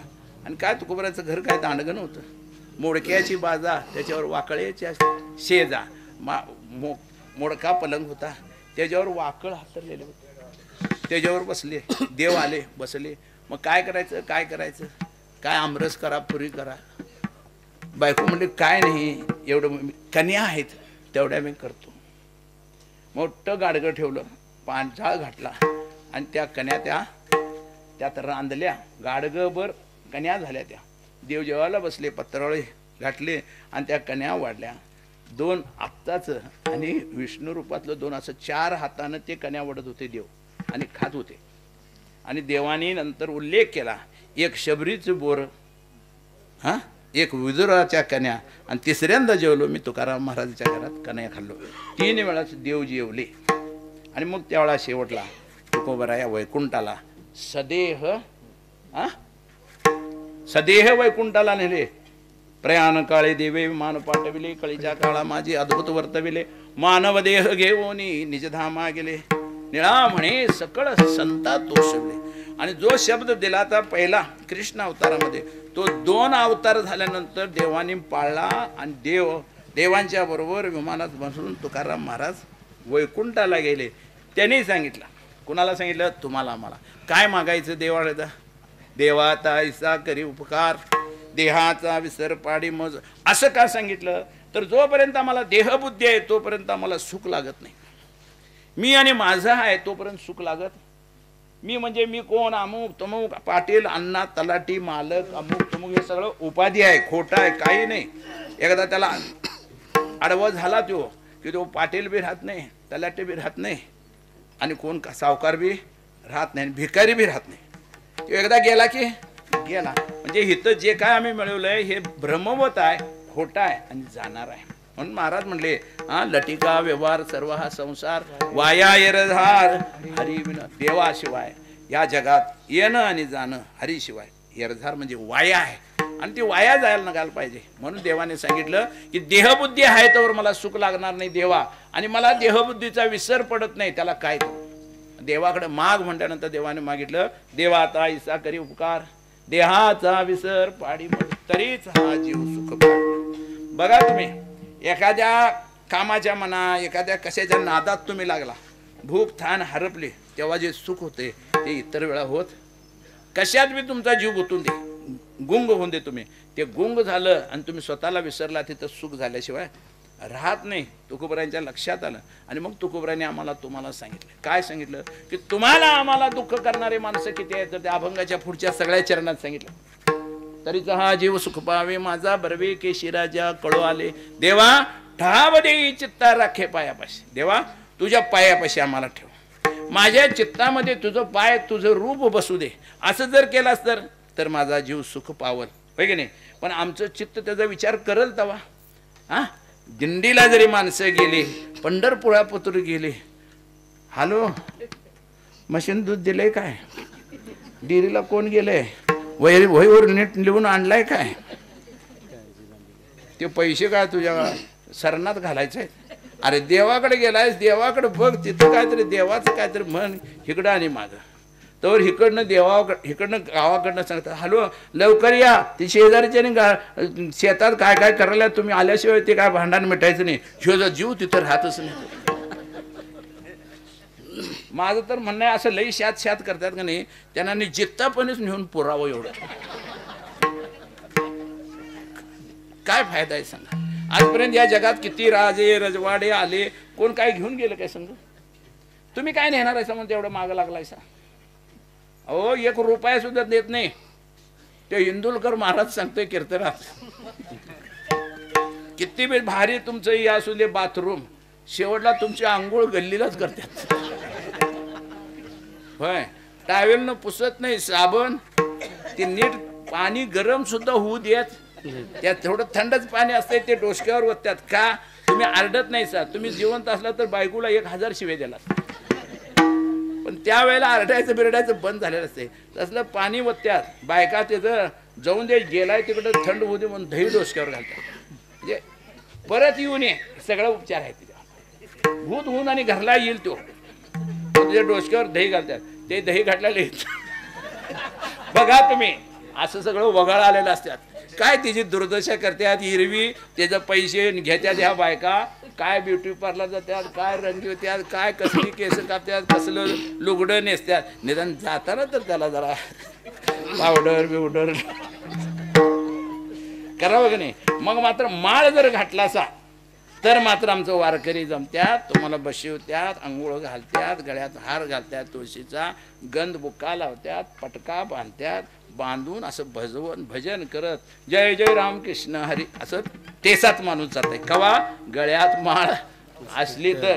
ज्याच्या गळ्यात माळ नसत्या ते मळ उचल आणि जोरात आळवतात बायका. मग बघा माळ घालायचं का नाही ठरवा तुम्ही, नाही तर शेवटला काय मग. आणि ते पुढं नेऊन मड ठेवलं चौकात, तिथनं उचललं का नाही सगळी बायका माणसं ठो ठो ठो बोंबलत्यात. मग काय बोंबलत जायचं का भजन करत जायचं तुम्ही ठरवा. ते लक्षात ठेवा तुम्ही. म्हणजे जीवनामध्ये काय आहे, आपल्या चित्तामध्ये त्या भगवंताचं पाय राहिलं पाहिजे तर तुम्ही सुखी व्हाल. असा पहिला उपाय सांगितला. का तर या चित्तात काय राहत नाही. चित्तात राहतंय ते प्रपंच. सांगितलं की नाही, चित्तात राहतंय ते प्रपंच. माणसं देवाच्या पायावर पाय ठेवून, देवाच्या पायावर डोसकं ठेवून कधी रडणार नाहीत, पण म्हस मिली तर मात्र जोरात आरडते. त्या म्हशीचा तुझा काय संबंध भरता, काय तुझ्या जातीची का गोतीची, होय नाही.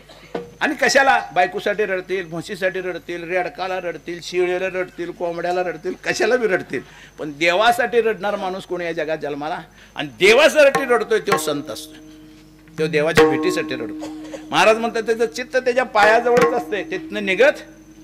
म्हणून तुकोबाराय म्हणतात, तुम्हाला सुखी व्हायचं असेल आणि चित्त जर स्थिर राहायचं असेल तर देवाला विनंती करा, माझे चित्त तुझे पाया, माझे चित्त तुझे पाया, तुझे पाया, राय ऐशे करे काय, राय ऐशे करे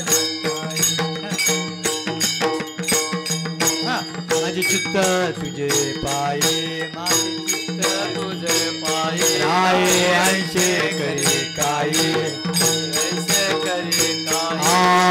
धरोनिया भाई भवतारी दातारा, भवतारी दातारा, भवतारी दातारा, भवतारी दातारा, भवतारी दातारा.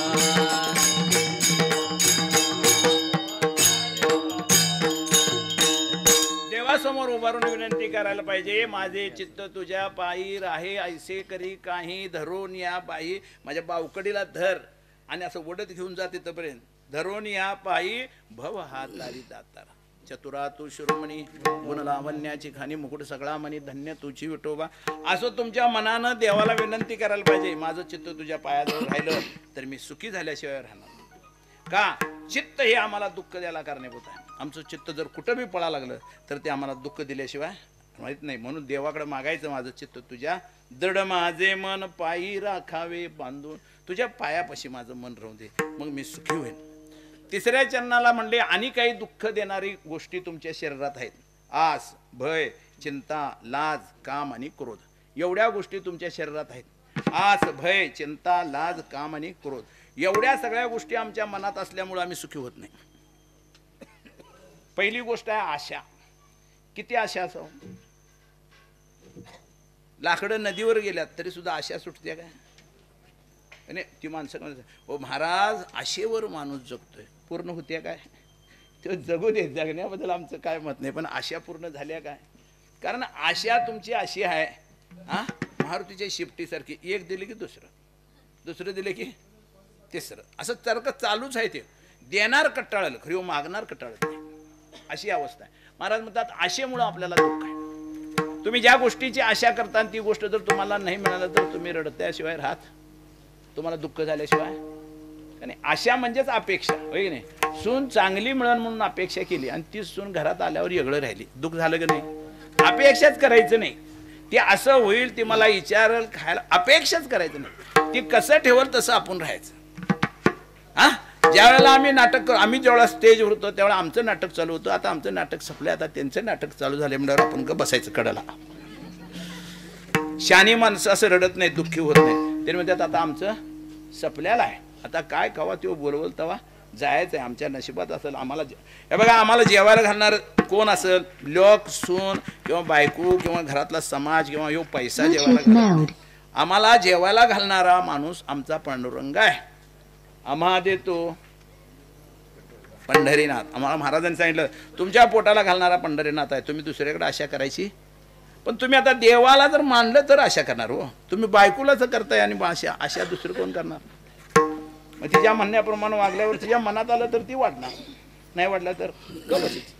त्यापेक्षा देवाची सेवा केला आयुष्यभर तुम्ही. काय लई मोठी सेवा नाही, गळ्यात माळ घालायची, पंढरीची वारी करायची, एकादश करायची, रामकृष्ण हरीचं जमल तसं भजन करायचं. एवढं केलं की तुम्हाला शेवटपर्यंत देव सांभाळतोय, गॅरंटी आम्ही लिहून देतो तुम्हाला.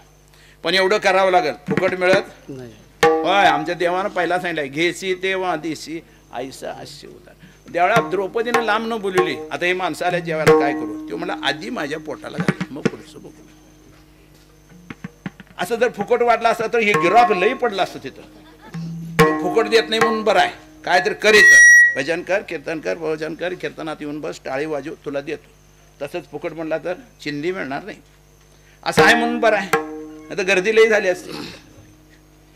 म्हणून त्या देवानं सांगितलं त्यांना, आशा जर केली त्याची दुर्दशा झाल्याशिवाय. आस, भय, आम्हाला दुःख कशाचं आहे, भय मरणाचं. कशाची भीती वाटते, मरण्याची. मरण्याची भीती वाटते म्हणून मरण काय याच राहते का. शेवटला ते मुंडकं मुरगाळून नेतेच, ते सोडतच नाही.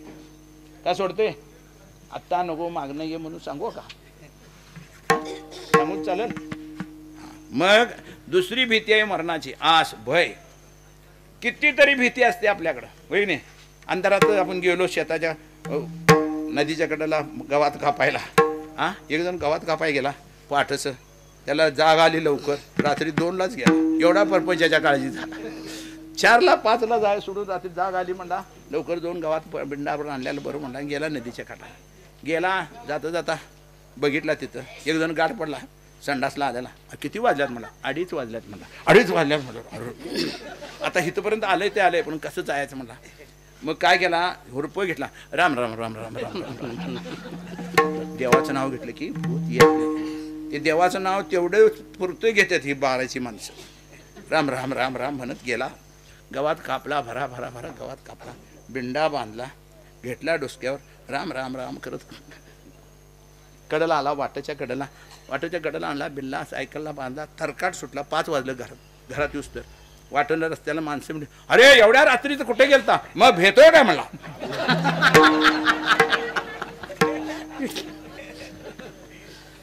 दुसरा मागोर एक माणूस आलता तो तिथं बसला तर सकाळ सकाळची पारी तेव्हा म्हणला बेट्या राम राम राम तोंडाला तोंड लागण होता आणि इथे बेट्या काय म्हणते. जे भ्या हे माणसाला आस भय चिंता चिंता आहे की नाही तुम्हाला चिंता आहे की नाही कशाची उद्याची काय खाव उद्या तर काय खायचं चिंता आहे. चिंता अनेक प्रकारची आहे. चिंता ज्याला आहे ते माणूस बिन लाकडाचं जळत बिन लाकडाचं जळते आणि चित्तेत गेलं तर ते लाकडात जळते. हे दोन्हीकडनं जळते. म्हणून चिंतेबद्दल आपण माणसाला दुःख आज बाई चिंता लाज ज्या कामाची धरायची ती माणसं धरत नाहीत आणि ज्या कामाचं धरू नये त्याची धरतात. भजन करायची लाज धरायची गरज आहे काय. धोतर नसून बुक्का गंध लावायची गरज लाज धरायची गरज आहे काय. पण माणसं कित्येक माणसं सकाळी तेवढं मागणं तोंड धुवून येते काय अरे काय बुक्का लावलं नाही तोंड धुवून गेले. म्हणजे तो बुक्का बघितल्यावर माझं सांप्रदायिक पण कळल म्हणून ते बुक्का सुद्धा लावत नाही एक एक माणसं. म्हणजे त्याची लाज वाटते. लाज वाटायची काय गरज आहे काय. अरे मी पांडुरंगाचा भक्त आहे स्वाभिमानानं सांगा. बुक्का बारका नाही मोठा लावावा. कुणाचा आहे मी पोरगा पांडुरंग माझा बाप आहे रुक्मिणी माझी आई आहे असं सांगावं. पण त्याची सुद्धा लाज वाटते. बायकोचं म्हणता नाही लाज वाटत नाही. लाज वाटत नाही त्याला होय नाही. अमक्या खासदाराचा अमक्या त्या आमदाराचा म्हणल्यावर लाज वाटत नाही मोठेपणा वाटते. म्हणजे ज्याची लाज वाटायला पाहिजे त्याची लाज वाटते. सत्कर्म करायची लाज वाटते पण दुष्कर्म करायची लाज वाटत. माणसं बिंदास दारू पिऊन येतात आकडा लावून येतात गांजा ओढून येतात पण तेच माणसाला जर भजनाला चल म्हणलं की त्याला लाज वाटते. का लाज वाटते आपण करालोय काय आणि जावं कुठं हे जी लाज वाटते. म्हणजे आस भय चिंता लाज काम काम असं आहे. देवाने सांगितलंय आमच्या साधू संतांनी सांगितलंय आमच्या वास्कर महाराजांनी सांगितलंय माळ घालताना सांगितलंय 3 नियम पाळायचे बाळ काय. एक मांस खायचं नाही. दुसरं दारू प्यायची नाही. आणि तिसरं जे आहे एक बायको तुझी बाकीच्या जगातल्या बायका रुक्मिणी समान आई आणि बहिणी समान एवढा नियम तू पाळायचा. पाळत असतील माणसं काय पाळतील पाळतील काय. म्हणजे त्या रुक्मिणी समान आई बहिणी आईच्या बहिणीप्रमाणे समान आहेत अशा दृष्टीनं तुम्ही बघायला पाहिजे. पण तुमच्या बघण्यातच दोष आहे. म्हणजे तुम्ही कामात अडकला. ती शेवटचा नंबर आहे क्रोधचा. राग लय आहे तुम्हाला. जरा काय इकडं तिकडं बोललं की भाड भाड भाड भाड भाड नाही. एक जण काशीला गेला लोक म्हणले काशीला गेल्यावर काहीतरी सोडून यायचं. तो मला साधू संतांनी सांगितले राग सोडावं. आंघोळ केला गंगेत बुडला. आई गंगे मी क्रोध सोडलो आई गंगे मी राग सोडलो म्हणून उठला बाहेर आला गावापर्यंत आला. आता राग करायचं नाही कुणाला शिवाय द्यायचं नाही कुणाला भांडायचं नाही बायकोला काय म्हणायचं नाही पोरासने काय म्हणायचं नाही. भांडा जरी निघलं तरी आपण रामकृष्ण हरी म्हणत गप बसायचं एवढं ठरवून आला गावात आला 2-4 दिवस फिरला. एक जण यांच्यासारखा गाठ पडला. काय रे काशीला गेलतास काय सोडलास. राग सोडलो. काय सोडलास राग सोडलो. त्याने 10-12 वेळा विचारला काय सोडलास राग सोडलो. शेवटला म्हणला काय सोडलास ऐकू ना बेटा तुला राग सोडलो म्हणून काय कुठं सोडलाय आहे की तुला जोरात बोलायलाच. म्हणजे ज्या क्रोधामुळं आपल्या जीवनामध्ये बरंच नुकसान होतंय. बघा तपासून बघा तुम्ही. साधू संतांनी फुकट काही सांगितलेलं नाही. आस भय चिंता लाज काम क्रोध ज्याच्या जवळ आहे त्याचा व्यवहार बरोबर होत नाही. त्याच्याजवळ माणसं उभारलं तर शिवे देत ते सरळ्यानं तोंड त्याचं होय नाही. अगदी त्याच्या पुढचा शेवटचा तोंड आहे का शेतकाना आहे असंपर्यंत माणसं बोलतात. पण तेवढं जरी म्हणलं तरी पण ते काय सुधरते असं. म्हणून महाराज म्हणले आस भय चिंता लाज काम क्रोध तोडावा संबंध यांचा. देवा मला यांच्या संगत ठेवू नको. हे सगळं माझ्यातलं काढून घे. तरीचा हा जीव सुख पावे माझा बरवे केशी राजा. आणि तिसऱ्या चरणाला महाराज म्हणले काय द्या मला असं करा. मागणेत एक हेचे आहेत. आता मी मागतो मागणेत एक हेचे आहे. आता नाम मुखी संत संगती. माझ्या मुखामध्ये भगवंताचं नाम यावं आणि मला संगती संतांची मिळावं. हे जर दिलास तरीचा हा जीव सुख पावे माझा बरवे संत संगती देई चरण सेवा संत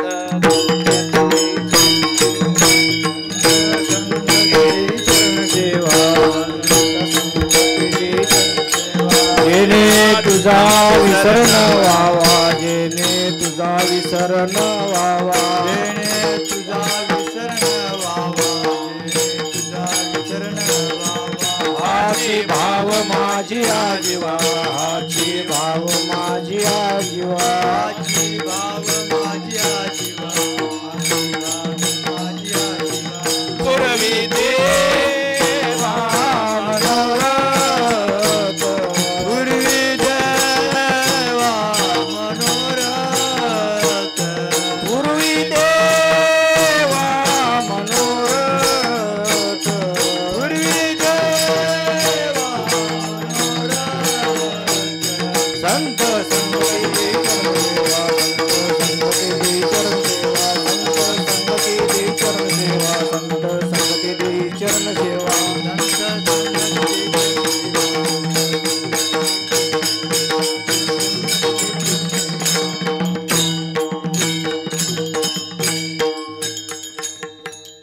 संत संगती देई चरण सेवा. काय मागायचं देवाला? संतांची संगती. संत मागणे ते एक हेचे आहे. आता संत संग आणि माझ्या मुखामध्ये भगवंताचं नाम येऊ दे. काय मी घ्यायचा प्रयत्न केला तरी पण ते येत नाही. माझ्या मुखाला अशी वाईट सवय लागल्या. ती वाईट सवय मोडायचं म्हणलं तर माझं मला येत नाही. पांडुरंगा तुझ्या पायावर मी मस्तक ठेवतो, एवढं माझ्या तोंडात देवाचं नाव यावं असं काहीतरी कर, असं तुम्ही मागावं. मागणी पर अभंग आहे. तुकोबारा म्हणले काय मागायचं?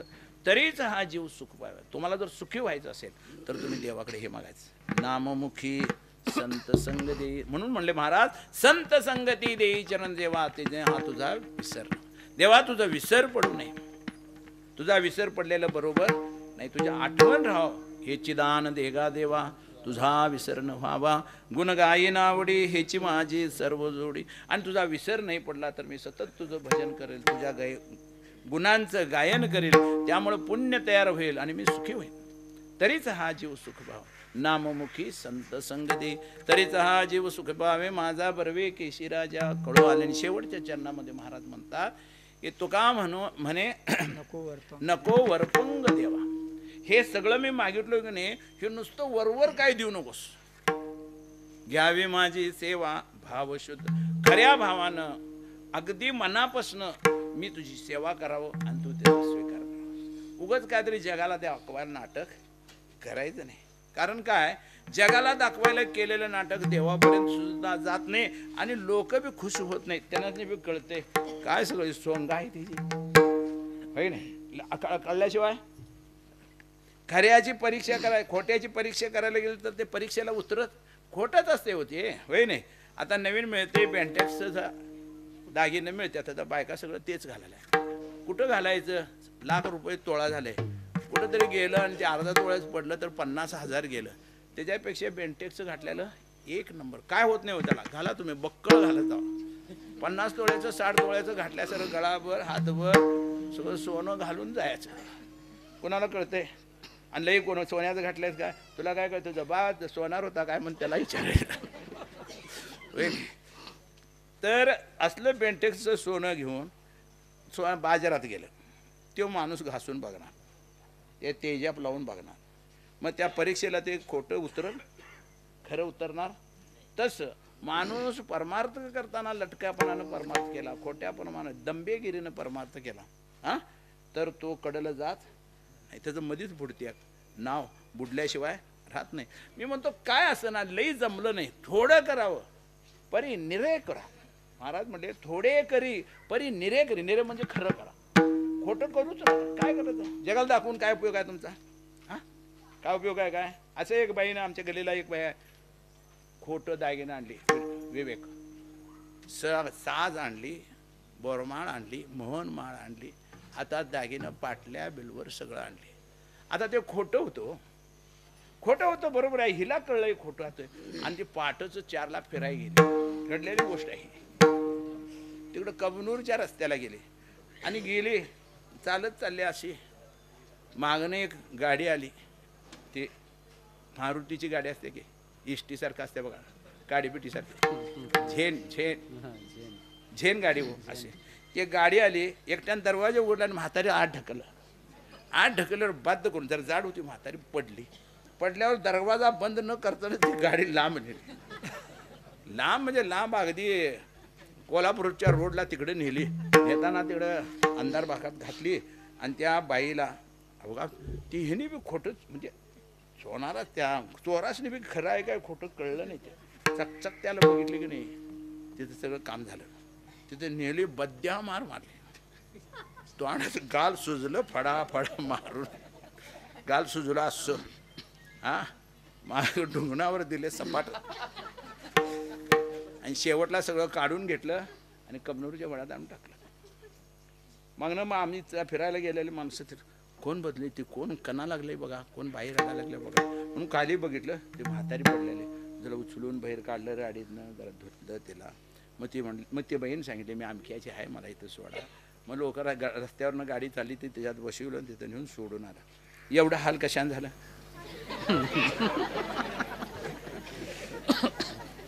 खोट्यानं झालं म्हणजे खोट्याचा संगच केला नसता तर म्हणून महाराज म्हणतात तरीच हा जीव सुख पावे सुखी व्हायचं असेल तर खऱ्यानं वागा खोट्यानं वागशील तर एक दिवशी खालवर झाल्याशिवाय तुम्हाला असं वाटेल पचलं पण शेवटला नाका लागला की पचत नाही पचलं म्हणून नाक्यापतूर जाते पण नाक्याला नाकावाला उभा केला सुटतच नाही ते म्हणून महाराज म्हणले काय करा एकच करा साध्या भाषेत सांगतो गळ्यात माळ घाला तुळशीची पवित्र रामकृष्ण हरीचं भजन करा येईल तैसा मन रामकृष्ण हरी त्याला काय पकवाद लाव विना लाव लावणी मृदंग श्रुती टाळ घोष हे सगळं तुम्हाला आम्हाला सांगितलंय याचा अर्थ सगळं तसं करायला पाहिजे असं काही कुठं लिहिलेलं नाही येईल तैसा मन रामकृष्ण हरी वाकडं येऊ दे नीट असून दे बसून मन निजून मन झोपून मन चादरीत आज जरी म्हटलास तरी देव येतोय महाराजांनी सांगितलंय निजल्याने गाता उभा नारायण निजून जरी म्हटलास तरी नारायण उभारतोय तुझ्या उश्याला येऊन काय करू सांग असं म्हणतोय आता असं काय करावं त्याच्या नादाला लागावं की नाही आता कवा लागणार तुम्ही नादाला ते सांगा मी कीर्तन सांगालोय 2 तास झालं हाणालोय आणि एक बी काय माणूस होईना असं काय उपयोगाचं नाही हे लक्षात ठेवा मी कीर्तन सांगालोय तुम्ही ऐकला तर बरं न ऐकलं तर तुमचं काय व्हायचं ते चुकत हा बद्या मार पेट बसणार त्यात का महाराज म्हणले तेथे कोणी सोडविना एका सद्गुरू वाचोनी हा माय बाप बंधू भगिनी ही तो सुखाची हा इष्ट मित्र सज्जन सखे हे सगळं भोवतीनं आहेत येत्यात बायको दारापतूर आता ग ह्याला कुठ बघायची ग कुठं पतूर बघती ती दारापतूर एक बाई रडा लागलेली मग तुमच्या वाणी होता एकटा वाण नेव का ठेवू इथं नाही तसं नाही न्याचा वाण मग आता लई आरडाल्यास तुझं लई जीव असेल नवऱ्यावर म्हणून असं करायल्यास असं ठेवू दे असं नाही म्हणले असं रडायचं असतंय म्हणजे खरं रडायचं नसतंय हे नक्की आणि सर्रास कुठं तरी बाई असेल बापावर प्रेम करणारी नाहीतर ससाच बायका बापावर प्रेम करत नाही करत्यात पटवून देतो इथं मी तुम्हाला ज्या वेळा त्यांनी पाहुणं घेऊन आमच्या घरला बघाय येत्यात तुमचं पोरगा काय करतंय नोकरी आहे 50,000 पगार आहे जमीन आहे का नाही आहे बंगला तुमचंच आहे काय होय जमिनीचं 7-12 दाखवता काय मग सगळं बरोबर निघालं हाय पोरग पसंत काय पसंत केलंय खरं सांगायचं त्याचं घर त्याचं पैसे त्याचं सोनं त्याचं नाणं त्याचं सगळं बघून त्याला पसंत केलं त्यांच्या मनात एकच असते मागं चांगलं भरभक्कम असावं मी आमचा एक दोस्त होता कुठे बी गेलं पोरगीला बघायला गेलं नाही हे बघ महाराज जमीन काहीतरी पाहिजे काय करायचं तुझी पोरगी शिकल्या इंजिनियर झाल्या कामाला जाते आणि ती जमीन कोण करणार तसं नसतंय तुला कळत नाही म्हणले काय कळत नाही तुला काय कळलंय सांग म्हणले हे बघ ह्यो उलटला तर निदान ती जमीन तरी आम्हाला मिळते म्हणजे ते करायच्या आधी तिचा उलटायचा हिशोब करतात मग तुम्ही सांगा या बायका खरं प्रेम करतात का खोटं प्रेम करतात आणि खरं प्रेम नसेल तर रडतील कसं? खरं खरं रडतील नाही, काय सांगायचं. आणि तुम्हाला दुसरी खून सांगतो, कोणतरी मेलं आणि बायका रडा लागल्या अशा, असं कधी रडत नाही. आल्याबरोबर पहिल्यांदा डोळ्याला पदूर लावतात. असं का? खरं रडलोय का खोटं रडलोय कळूच नाही.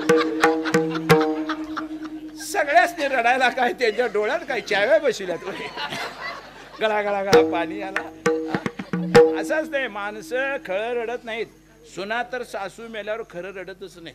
आमच्या ते कीर्तनकार होता, गोष्ट सांगायचं, लय वांड सुना. मग शेवटला सासू मेली, सून रडे. एक अभंग आहे त्याच्यावर, डोळे धुरावरी धरून माग एक शेणकून पिटवूनच ठेवले. त्या तिघी जणी होत्या. त्या काय करायच्या, एकटी असं डोळ्यातनं पाणी आलं नाही, आता काय करू ग बाय. तिने जरा पाणी वाढलं की नाही, दुसरी जायचे. धूर डोळ्यात गेला की गळागळा पाणी यायचं, ती जायची बाहेर. हा, आमची सासू तशी नव्हती ग बाई, ते जरा रडूस तर आणि पाणी जायचं, तिसरी यायची. असं चालू होतं. कसं करत तरी काहीतरी करून चालू झालं. त्या म्हातारीला जाऊन जाळून आलं. जाळून तिसऱ्या दिवशी निवड ठेवायला जायचं, बायका बिका घेऊन जायचं. हा, ते निवड ठेवायला गेलं. नदीच्या वाटेला जांभळानं भरल्यालं झाड होतं. अशी एक टप्पोरी जांभळ लागले. मग ही पहिली म्हणते, अशी आमची सासू कशी मेली ग बाई, असं म्हणले. दुसरी म्हणली, कशी आलती तशीच गेली ग बाई. चौथी म्हणली, किती जांभळ.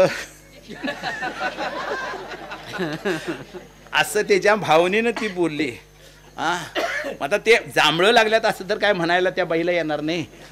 ते म्हणले, काळ निळ ग काळ निळ.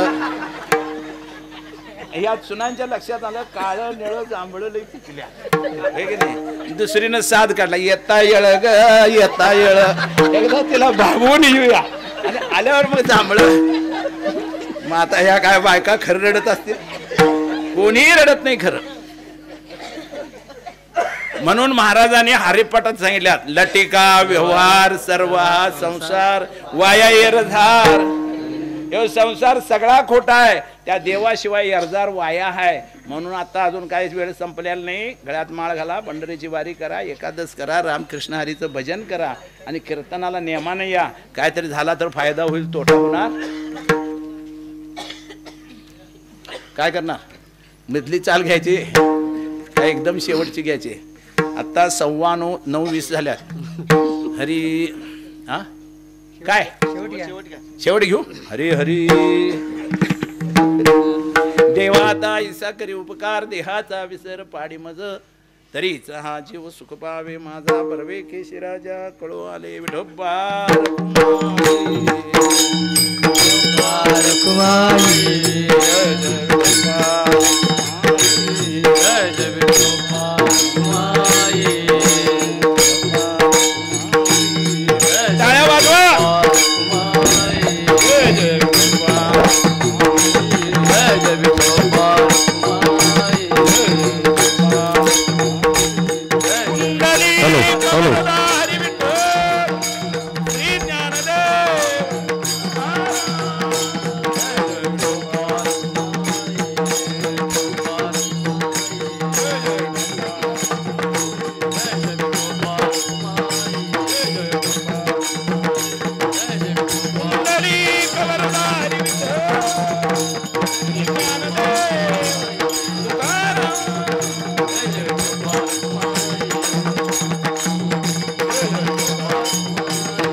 तरीच हा जीव, तरीच म्हणजे कवा, हे सगळं ऐकल्यालं आणला आचरणात तर सुख पावे माझा.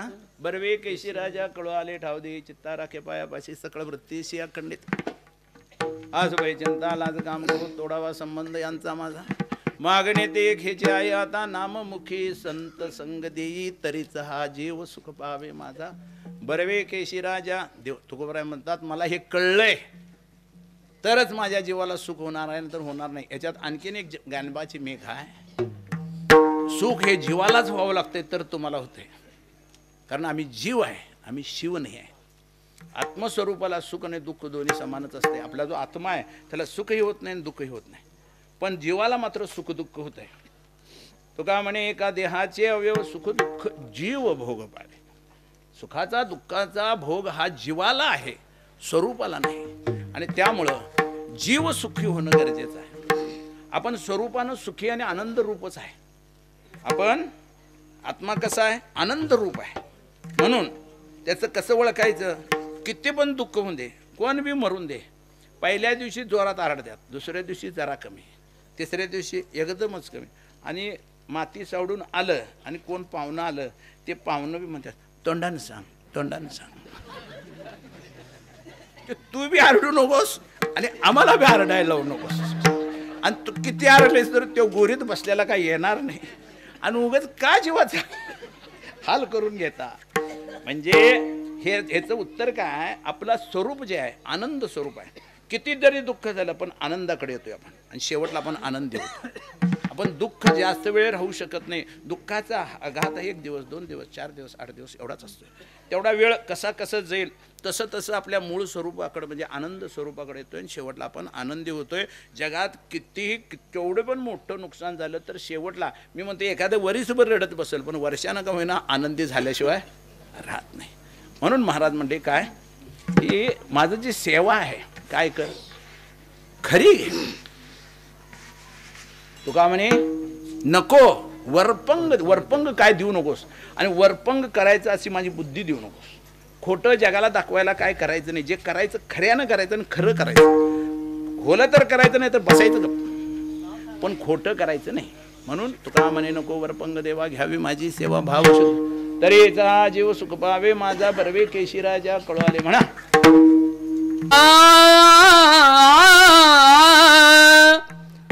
तुका म्हणे नको वरपंग देवा, तुका म्हणे नको वरपंग देवा, तुका म्हणे नको वरपंग देवा, तुका म्हणे नको वरपंग देवा, तुका म्हणे नको वरपंग देवा, तुका म्हणे नको वरपंग देवा, तुका म्हणे नको वरपंग देवा, तुका म्हणे नको वरपंग देवा.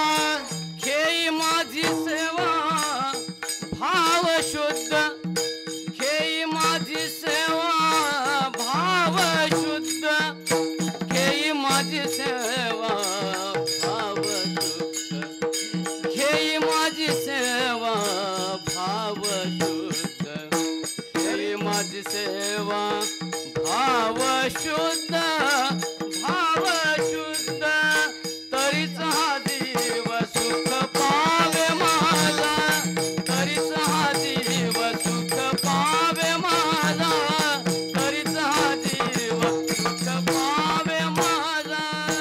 घेई माझी सेवा भाव शुद्ध, घेई माझी सेवा भाव शुद्ध, घेई माझी सेवा भाव शुद्ध, घेई माझी सेवा भाव शुद्ध, घेई माझी सेवा भाव शुद्ध, भाव शुद्ध. तरी जीव जीव पावे माझा, तरी जीव सुख पावे माझा, तरी जीव जीव पावे माझा. बरे केसी राजा करो माझा, केसी राजा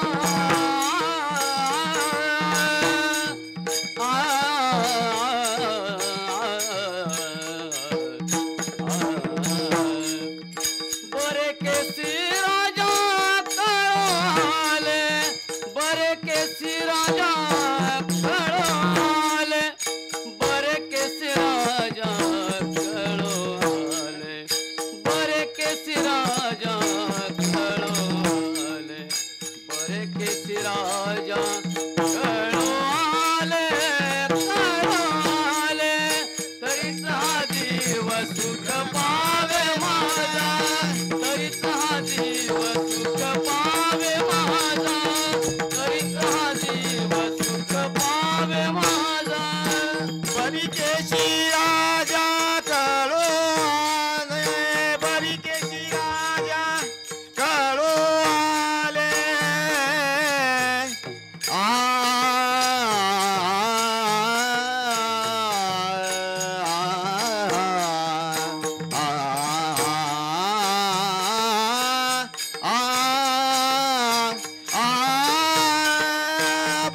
केशी राजा करो आले बरी केशी राजा करो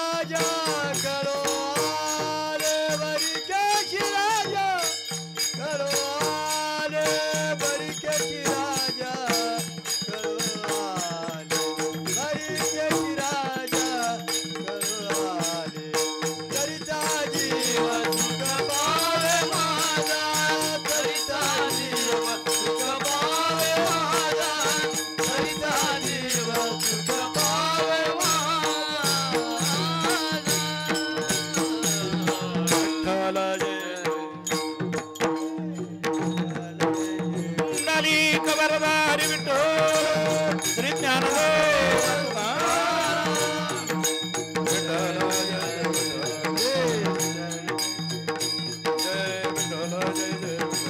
कुंडली असता आपाओ नपे सर्वता कावा पहा इकडे पर्वता नाम विरजे जैसे दीपकलिता धाकुटी परिभवता तेजे प्रगटी तैसे आतभूती दे तेकुटी मनोमध्ये जैसा निर्विरता दीपो सर्वता मागे कंपो तैसी स्थिर बुद्धी का स्वस्वरूपो योगतरो स्थापताचा लोपला तरी सर्व स्वर्गाचा प्रारा मोडला जैसा दीपो हरपला प्रकाश युजाय पतंगा दीपिया लिंगन ते त्याशी अमुका मरण तेची निगाने आत्मराहता ते अविद्याची काळजी फेगुनी कियाजे उजळी ते योगी या पाहे दिवाळी निरंतर वेरजने प्रतिपगाले मृत्यूची व्याज व्यापारे जैसे देही वन जात तैसे योगयुक्त योगपतन जेवी पूर्वशाची रावळी अवया येळाची सुर दिवाळी येही विकात येची काळी कालिमा नाही